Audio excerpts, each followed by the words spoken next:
So what are some of the pros and cons, if you will, with the care needs in an assisted living facility?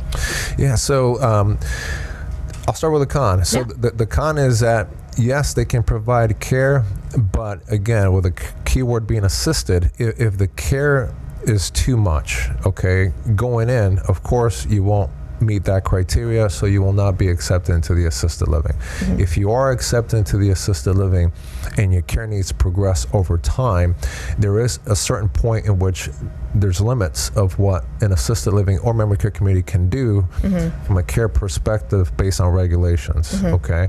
And the number one thing is always going to be going back to that, getting out of bed, transferring with assistance. If the individual becomes what's called bedbound, if they can no longer get out of bed, they can no longer stay in place when it comes to the assisted living. They would have to then consider the option of going into a nursing home. And the way that will typically work is that that individual community will issue a 45-day notice to the family or the senior saying you have to find a higher level of care.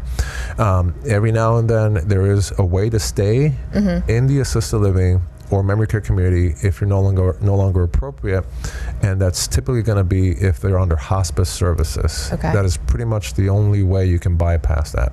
So would hospice come to the facility, or they have an arm as part of their facility?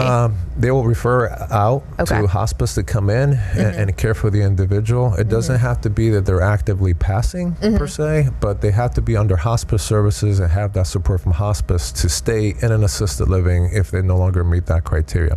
So that's the con, right? The pro is going to be that they will get that help that, let's say they were at home, they were not getting before. Medication management is huge. Properly managing your medications, taking your medications. We all know what happens when you don't take your medications properly. So that's important, and that's what most families and seniors will look for. But yeah, so activities with daily living is another big thing. Transferring, dressing, grooming, toileting, things like that. If there's incontinence, help with that. Help with meals, all that is going to be a big benefit to care in an assisted living.